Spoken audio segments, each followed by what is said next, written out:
औज़ुबिल्लाहिमिनश्शैतानिर्रजीम बिस्मिल्लाहिर्रहमानिर्रहीम। राही रोशनी की मोअज़्ज़िज़ ख़वातीन व हज़रात अस्सलामु अलैकुम।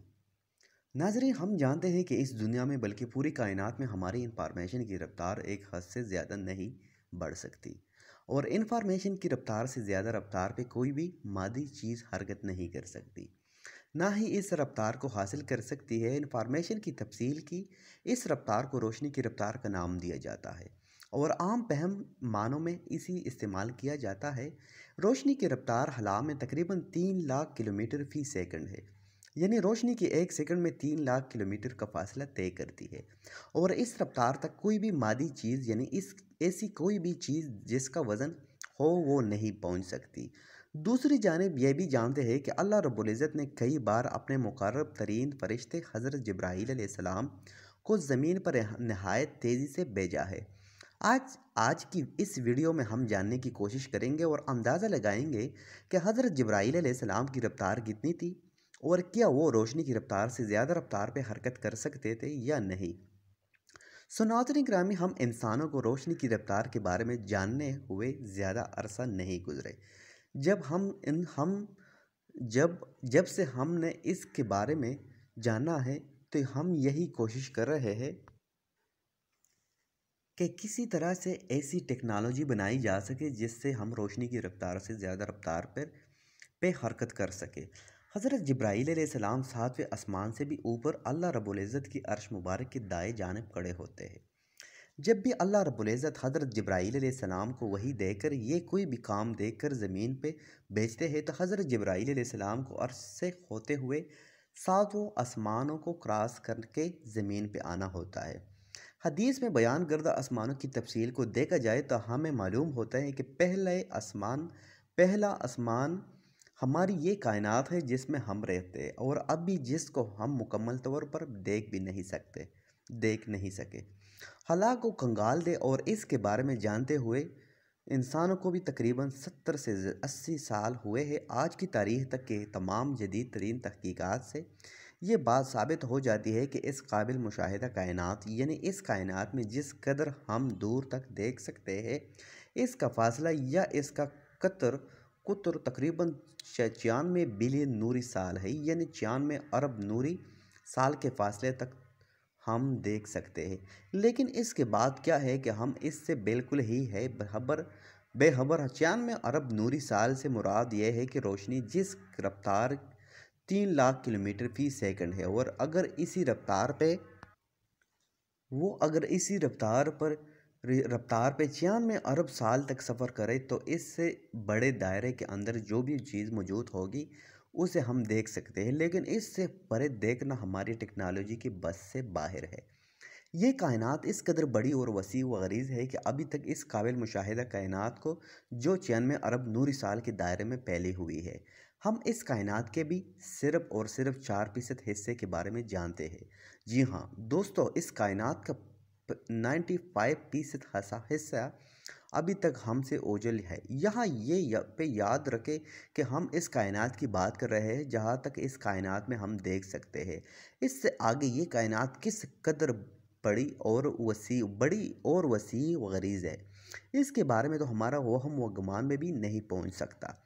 कायनात का वो हिस्सा जिसे हम देख सकते हैं, इसके बारे में अभी तक हम 96% से ज़ायद हिस्से के बारे में कुछ नहीं जानते, जबकि ये पहला आसमान है, और पहला आसमान ही वसाअत में इस कदर ज़्यादा बड़ा है कि जिसमें देखे जाने के काबिल हिस्सा भी इस कदर बड़ा है कि जिसका सफ़र करने के लिए रोशनी जैसी तेज़ रफ्तार तरीन चीज़ को भी 96 अरब साल दरकार है।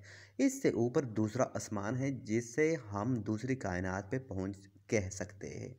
हदीस के मुताबिक पहला आसमान दूसरे आसमान के मुकाबले में ऐसा है जैसे सूरज के मुकाबले में एक चुराग या किसी समंदर के मुकाबले में एक छोटा सा कतरा था। इसी तरह इससे आगे बढ़ते चले जाए तो सातवें आसमान के बारे में ये बयान किया जाता है कि वो इस कदर बड़ा और वसी व गरीज़ है कि इससे पहले कि 6 के 6 आसमान अगर सातवें आसमान में लाकर रख दिए जाए तो वो सातवें आसमान का एक कोना भी नहीं घेर सकते। दोस्तों, अब इससे अंदाज़ा कर सकते हैं कि हमारी इस कायनात से भी बड़ी कितनी कायनातें मौजूद हो सकती है।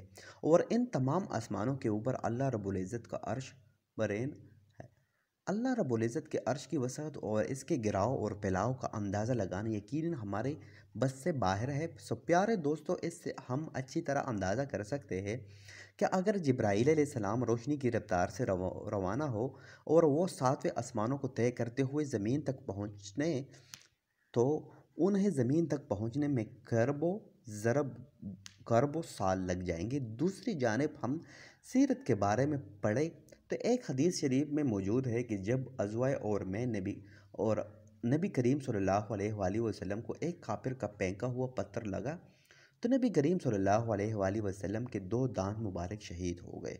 और इन दांतों से निकलने वाला खून का कतरा जब ज़मीन की जानिब गिरने लगा, तो अल्लाह रब्बुल इज़्ज़त ने हज़रत जिब्राईल अलैहिस्सलाम को हुक्म दिया कि मेरे महबूब के खून का कतरा ज़मीन पर गिरने से पहले वहाँ पे पहुँचो और इस कतरे को अपनी हथेली में ले लो। नाज़रीन गिरामी, एक नॉर्मल इंसान का कद कितना होता है, और अगर इसके चेहरे से खून का एक कतरा ज़मीन पर गिरे तो इसके लिए कितना वक्त लगता है। हज़रत जिब्राईल अलैहिस्सलाम ने इन सातों आसमानों को पलक झपकने से भी कम अरसे में तय कर लिया, जितने अरसे में नबी करीम सल्लल्लाहु अलैहि वसल्लम के खून का कतरा ज़मीन पर गिरने वाला था। और इन तमाम आसमानों और कायनातों को तय करते हुए हज़रत जिब्राईल अलैहिस्सलाम ने खून के इस कतरे को अपनी हथेली पे ले लिया। यहाँ से अंदाज़ा लगाना है, हद इंसान है कि हज़रत जिब्राईल अलैहिस्सलाम की रफ्तार किस कदर से ज़्यादा है। नबी करीम सल्लल्लाहु अलैहि वसल्लम का फरमान मुबारक है कि जब मैं मिराज पर गया और वहाँ से वापस आया, तो इतने अरसे में मेरा बिस्तर जैसे मैं गर्म छोड़कर उठा था वो भी ठंडा नहीं हुआ था, और दरवाज़े की जंजीर में भी अभी तक वैसे ऐसे ही हिल रही थी जैसे मैं उसे हिलता छोड़कर मैं राज गया था। नबी करीम सल्लल्लाहु अलैहि वसल्लम ने मेराज पर जाते हुए मक्का से मस्जिद अक्सर तक का फ़ैसला तय किया और वहाँ इन पे तमाम अम्बिया किराम की इमामत कराई, और इसके बाद सातों आसमानों की सैर किया और हर आसमान पर मुख्तलिफ अम्बिया अलैहिस्सलाम से मुलाकात की, और फिर जन्नत और जहन्नम की सैर की, और अर्श मुबारक पर भी तशरीफ़ ले गए और वहाँ से फिर ज़मीन पर वापस भी आए। इस तमाम कार्रवाई में दुनियावी लिहाज में से चंद लम्हे भी नहीं लगे। अल्लाहु अकबर। अब हम गए हैं कि अल्लाह रब्बुल इज़्ज़त की कुदरत के सामने, और जो कुदरत उन्होंने जिब्राईल अलैहिस्सलाम को अता फरमा रखी है, उसके सामने ज़मीन व आसमान के अरबों खरबों नूरी साल के फासले महज एक लम्हे की हैसियत भी नहीं रखते। इसलिए हमारा मानना है कि इंसान जितनी मर्जी तरक्की कर ले, मगर इंसान कभी भी रोशनी की रफ्तार से ज़्यादा रफ्तार पर सब्र करने के काबिल नहीं हो सके। जी तो प्यारे साथियों, आज के लिए बस इतना ही। अगर वीडियो पसंद आई हो तो वीडियो को लाइक करें, शेयर करें, कमेंट करें, सब्सक्राइब लाजमी कर देना। इंशाल्लाह मिलते हैं किसी नई और मालूमाती वीडियो के साथ। तब तक के लिए रखेगा अपना और अपने प्यारों का ढेर सारा ख्याल। अल्लाह हाफिज़।